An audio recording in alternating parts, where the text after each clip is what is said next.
Hello, this is Greg Allison with Green Greg's coming to you on the evening of the 30th of September, the last day of the month, with a very important question to you. Here's the question. Could a conflict between the little countries of Armenia and Azerbaijan affect you? How could it affect you? These are little countries way off in the Mideast. How can this be important to you? Could this actually boil into a major war? Well, it just so happens that the people involved in this, or getting involved in it, seems to be Turkey, which is a NATO member, and Russia, which is, we know who Russia is. So it turns out Russia is an ally of Armenia. Actually, they are together in a defense treaty, just as we're in a defense treaty through NATO with Turkey. And Turkey is backing Azerbaijan. So where can this go? Can this get deeper? Can they get pulled into it? These are the questions that we need to look at. And how can that affect you and me? Okay. It just so happens that this area, I'm going to show it to you in a minute. I'm going to show you the map. This area in the Mideast, which it's actually the border of Europe and Russia, Iran, and it's crossed by major oil routes. And it's where the U.S. actually got involved in the in the 1990s. And in fact, there was even a James Bond movie there based on fighting and consternation over those oil pipelines coming out of the Caspian Sea. And the Caspian Sea is a very oil-rich region that Azerbaijan is just right there. So you got Turkey to the west, Russia to the north, Iran to the south, and huge oil deposits in the Caspian Sea to the east of this region. So this is basically a powder keg, a cook pot for all kind of trouble and travail, where you have long-standing ancient fights and consternations, and there has been a lot of ugliness in that area over the decades. So let's get into it. Let's have a look at this region. Let's figure out who this is. And we'll start out with actually a good note here before we get into the discussions of all these sad, scary things. Something that you might actually want to consider and ponder for yourself. Did you know that you can grow? Did you know that you can grow microgreens in your living room, in your house, on your kitchen counter, in your closet, in your garage and basement? I've got videos below my channel to show you how to grow microgreens. These are food items that you can grow through the winter. I don't care if you're in a country or city or where. Look at this. Isn't this beautiful? Red garnet amaranth. Amaranth is wonderful. Hey, you can grow a big plant in a pot and save the seeds for next year. Save a few from that. And they give you instructions here to tell you how to grow it. And True Leaf Market also has the supplies to grow them. I get my supplies to grow my microgreens, and I get my seeds through True Leaf Market. Well, there we go. So just check my links below. And True Leaf Market also has a lot of seeds that you will need to grow your garden. And I would get seeds now, because if the grid goes down, you may not be able to get them in the future. And if we get into it with Ruskies, yeah, you can expect our grid is probably going to be down if we get into it with them. Let's hope not. Let's hope that don't happen. But here it is, the Caspian Sea, oil rich. One of the reasons that Putin took over Russia was because when the Soviet Union fell, our banksters were over there trying to pick up all the riches and trying to carve that up for themselves. They weren't even sharing it with the players in the area. And that's probably why we got involved in the area in the 90s. But Putin came to power to defend Russia's own interest so that we wouldn't pick them apart like a bunch of vultures, as I mentioned. Well, here is Azerbaijan, and here is Armenia. You can see the Republic of Georgia over here. This is Iran. This is Turkey. I mean, we'll just kind of scan around. You can see Iran's the south of the Caspian Sea. There you go. There's Iran's capital, Tehran. Of course, Turkey's capital, Ankara. And we're all familiar with Istanbul, which used to be Constantinople. There you are. See, this is in the crossroads. Up here is Europe. And down here is the Middle East. Here's the oil, and holy smoke. Some of you may be aware that Turkey actually used to be part of the Greek Empire and Roman Empire and so forth. And we used this, all this area used to be a huge Christian area. And Armenians are Christian to this day. I will show you some of that in a moment. Well, let's kind of look some more. We're going to talk about what's going on. I'm just showing you kind of a background. The area being under contest right now is this area, Nagorno-Karabakh. And what happens here is this is in Azerbaijan. And it just so happens that it's ethnic Armenians that live here, but it's in the territory of Azerbaijan. Now, at the moment, all this territory here is actually under the control of Armenian forces and has been. And I'll go into the history of that in just a moment. So, and you know, historically, that was once Great Armenia, included a good part of Azerbaijan. So Armenia's had a history of being a fairly good-sized kingdom once upon a time. And bam. What you find also with Armenia, it's got quite a history from the Bronze Age, Greco-Roman era. And this is believed to be the oldest cathedral in the world. It dates to 303 AD. 303 AD. The world's oldest cathedral. Imagine that, in Azerbaijan. So their tradition, their Christian tradition, goes way back, way back. And yeah, here's when the Armenian kingdom was quite large, it appears. Yeah, so just imagine all that. So, but what a lot of people aren't aware of in part of that history, oops, I don't want to stop share. What I hate about this application, Zoom, is that in order, you know, all the tabs for controlling the screen I want to look at are right overhead. And so if I want to click on, and so the tabs for Zoom, so I have to move things around. Oh yeah, you can see here, this is an aircraft that the Armenians claim the Azerbaijanis shot down right over their territory. Yeah, an Su-25 shot down by an Armenian. Actually, they say it was shot down by a Turkish F-16. All right, we'll get into that. And what a lot of people aren't aware of is the history here. The history is that Turkey committed a major genocide on the people of Armenia. And I'll just leave this page up.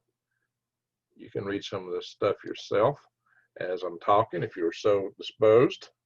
And you can find this. This is in Wikipedia. You can look it up for yourself and see all the history here, to include a good part of the Armenian people were living in an area that's present-day Turkey. So you're going to then understand a lot of what I'm saying as I talk about this. I'll leave this up for a little bit while I talk. I'll just scroll back up to here. There we go. We'll try this. This is a little different. You can tell me in the comment notes if you'd rather see me full or see something like this, or maybe the map. But so let's get into it. Let's get into the background here. So Armenia and Azerbaijan have just had tank battles and airstrikes. They're fighting again over Nagorno-Karabakh. Nagorno-Karabakh. And they're fighting, of course, over that border between Azerbaijan and Nagorno-Karabakh. And it's known to the Armenians as Artsha.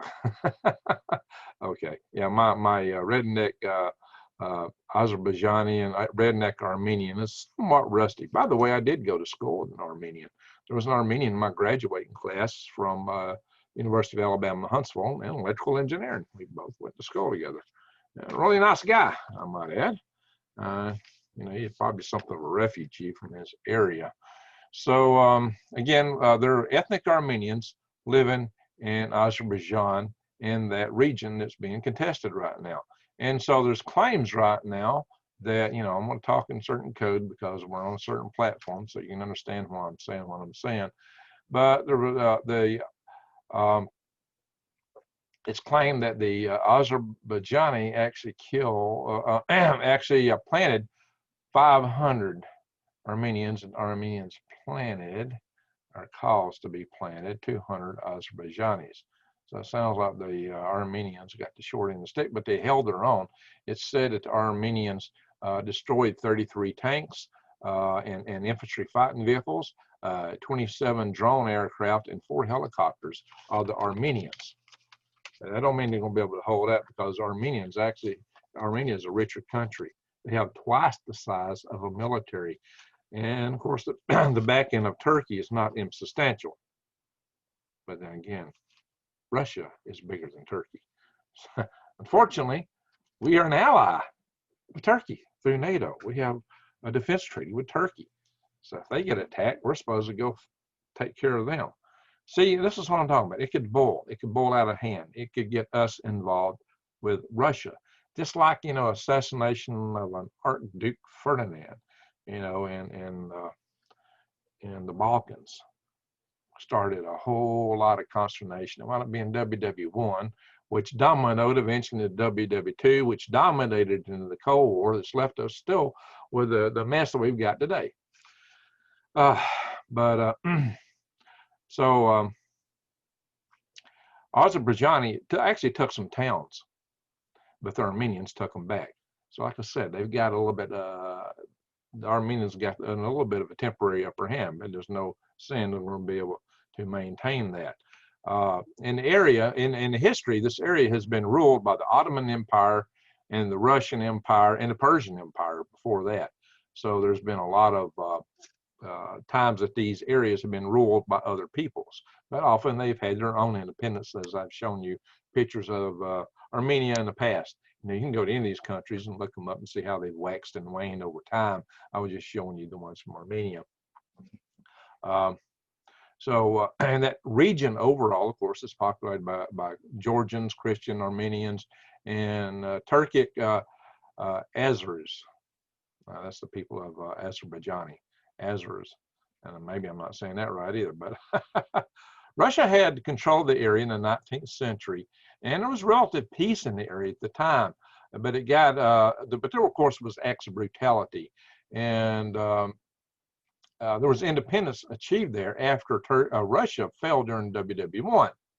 And after Russia fell and then became independent, they started war. War just broke out between the Azerbaijanis and the Armenians. And the war was ended in 1921 when Russia came back in and reacquired the area, we shall say. Now, the Soviets, as it turns out, gave Karabakh to the Azerbaijanis, but they also gave Nagorno-Karabakh an autonomy status. They got their own autonomy from Russia when they were given over to Azerbaijan. Kind of weird. We're going to give you this territory, but these guys, well, then they're autonomous. It's not exactly working out, is it? Okay.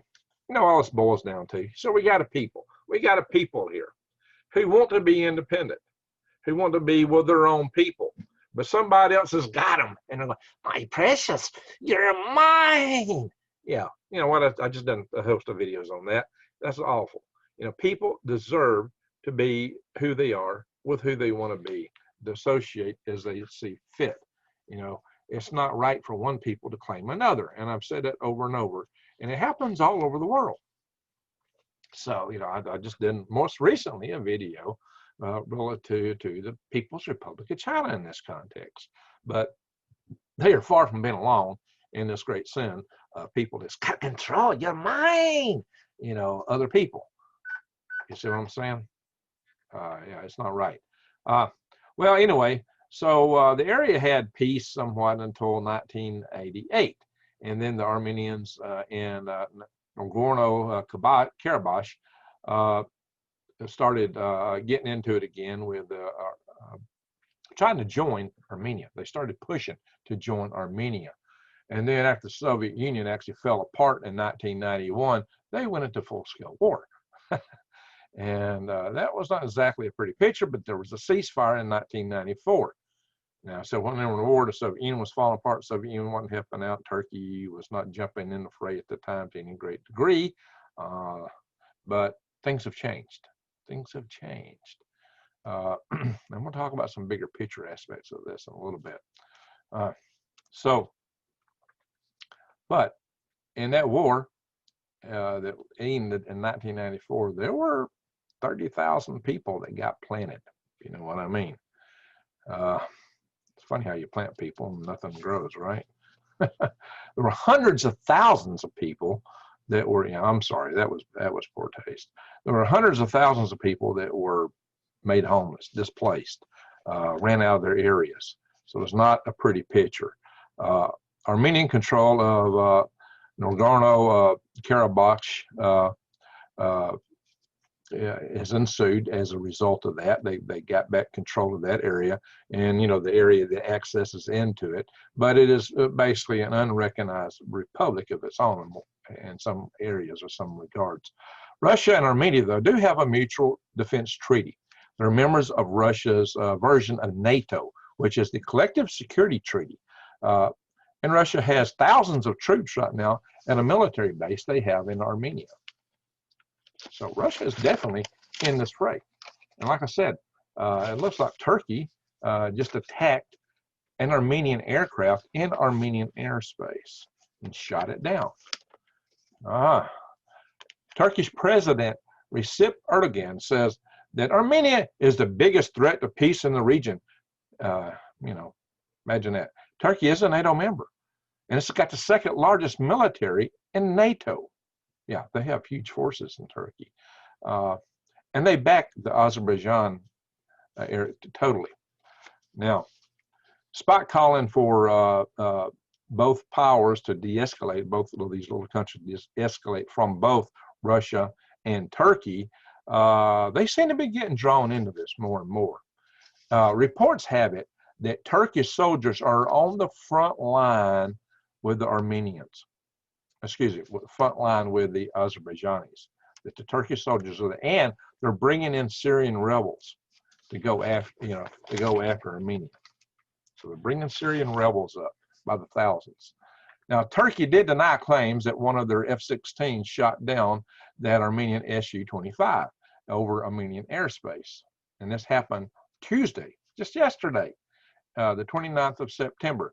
In a show of force, Russia has conducted drills with 80,000 troops with over 700 armored vehicles in the South Caucasus, in that area, with Armenian forces and 5 other countries. Now, this has been part of an annual exercise, but they've been making some points to Erdogan. If Turkey crosses into Armenia, Russia will be drawn in because Turkey does have a defense pact with Armenia, as I said. And of course, Turkey, once again, is a NATO member. NATO is, the North Atlantic Treaty Organization. The United States is a member. Several European countries are a member. And if anyone gets attacked, we're all supposed to join in. Now, if Turkey gets in a war and gets beat outside their country and don't get attacked, maybe we're not on the hook. I'm not sure, but I think their forces getting attacked is probably sufficient to draw us in. But I'm not feeling a lot of sympathy for Turkey here, and I'm going to tell you why in a moment. But let's know. The fight is ongoing without either side backing down. Azerbaijan, of course, is rich, as I mentioned, in oil. They've got twice the size of the military. They've got more tanks, rockets. They have higher tech military to get more advanced technology for their weapons. And then, like I said, there's bad blood between the Turks and between the people of Turkey and the Armenians due to that Armenian genocide. It was a systematic murder, a mass extermination of 1.5 million ethnic Armenians. It was carried out by the Ottoman Empire between 1914 and 1923. So, yeah, think about that. And many were forced into labor camps. There was forced labor, and it was not a pretty picture at all. So, yeah.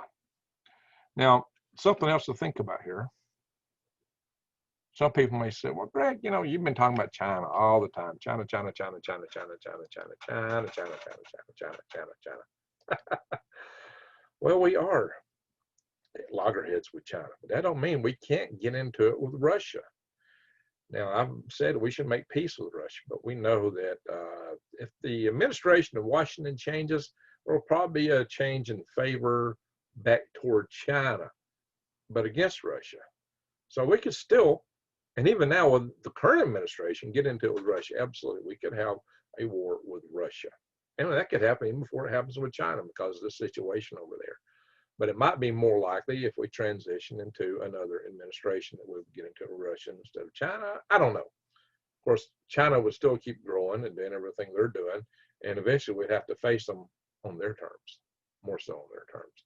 So I'm not in favor of, you know, what I'm in favor of is freedom. What I'm in favor of is I'm hoping the people in China find their own pathway to freedom and out from under the tyranny of the PRC. That's my greatest hope. And there's some signs that may happen. So let's hope that the people there find their freedom and that we're liberated from that. So in terms of the bigger context, why is Turkey so into it now? Well, as you might know, some of you are aware that Erdogan really don't play with NATO the way that his predecessors did. Erdogan has got this fancy of starting his own caliph, of being the head of a new Ottoman Empire. So, I really don't know if he ought to be in NATO. Maybe we should just kick them out. We've had some consternations with Turkey, and Greece and Turkey are not seeing eye to eye. So Turkey is a loose cannon inside of NATO. And we've had some concern because we have nuclear weapons based in Turkey. We put them there when they were a closer ally to help us against the Soviet Union, to give us some edge there. At one time, we based Redstone rockets based out of which were developed in Redstone Arsenal right here in Alabama, where the Marshall Space Flight Center is located, where I work in my day job when we're not working from home. The Redstone rockets were developed at Redstone by the Army, although, you know, our first astronaut flew on one, Alan Shepard, a modified one called the Jupiter C launched to explore one satellite. Now, all that said, we actually put those Redstones in Turkey, and that's what prompted the Cuban Missile Crisis. That's what prompted Russia to put missiles in Cuba, tit for tat. Well, that almost got us to war. But what we did do when Russia agreed to take their missiles out of Cuba, we quietly withdrew our Redstone rockets from Turkey. But Turkey, in these days, one time they were the Ottoman Empire. And like I said, Erdogan has the fancy to recreate the Ottoman Empire, a caliph under his control. And that's why he's playing some of the games he's been playing. And his popularity within certain members of NATO may be somewhat less than absolutely chummy today. Like I said, the Greeks and the Turks have not got along for some time. And also Turkey has played things, they've played their own game. They've played their own side of the cards. They've been doing it in Syria and so forth, although Turkey and the United States have pretty much been on the same side, which is not the side that Russia is on. Russia is not for the rebels in Syria, which Turkey is backing. And a lot of those rebels in Syria form groups such as ISIS. So it's a very complex picture. It's not a pretty picture, but it is a picture that could draw us in, since Turkey is a NATO member. Or we could get drawn in anyway. We were there in the 90s. It's got all the oil, we got people that, if there's oil and all this stuff involved in it, they seem to find a way to get us involved. So, yeah, it's part of the security for Europe. Europe needs that oil. That's where that oil goes. It mostly goes to Europe. So this is not a pretty picture. It is a trying time right now that we're facing. that the whole world could get caught up in. What does it mean to you? It means you need to get ready. You personally need to prepare. If we get into it with Russia or China or even Iran, which that's a whole nother hot spot that's cooking right now. Yeah, I should do a video on this. We're actually withdrawing a lot of our diplomats from our embassy in Iran, which a lot of people said we would do as a sign before we struck Iran. Guys, ladies, gentlemen, there has never been so much hot spots and so much tension that could lead to war. And then, you know what? North Korea's getting into it with China. I mean, China was like, you know, they were a vassal state of China. And China rammed a North Korean fishing vessel, and North Koreans shot some guys over the border. Hey, they've had some serious words with each other, and more than just words. There have been people that no longer exist because of conflict between North Korea and China. Wow, you know, that would have been hard to imagine a few years ago. So the world's getting nutty. We got tensions here. There's tensions over there, inside, outside, upside, downside, the economy. There's a lot of things that could put us in a lot of trouble. I've been noticing also a lot of channels are late, have been concentrating on, you know, what's your survivability when it hits the fan. And I have talked about that. And I've talked about it with vis-a-vis EMP, and I've talked about forming our survival tribes. And all the, by the way, that's very important. I've got a new volunteer working the survival tribe database. And so we've been making some good moves on it soon. And if you're interested, type in halfispace@aol.com. Email me there. I will set up a new email when I get the website set up. We got other things to do right now. I'm a little too busy to set up a special website for the group. But halfispace@aol.com and put tribes in the subject line. But if you're interested, you can also put freedom in the subject line if you're interested in joining the Freedom Restoration Foundation. You know, the word restoration, you know, get the operative word freedom, restoration. Yeah, we've lost a lot of what we ought to have in terms of freedom, in my humble opinion. Now, all that said, the whole world needs freedom. That's what I think. Not the jackbit of tyranny, not to be jacked into the hive. You know what I mean? So the proposition of my channel is help you survive, thrive, and stay out of the hive.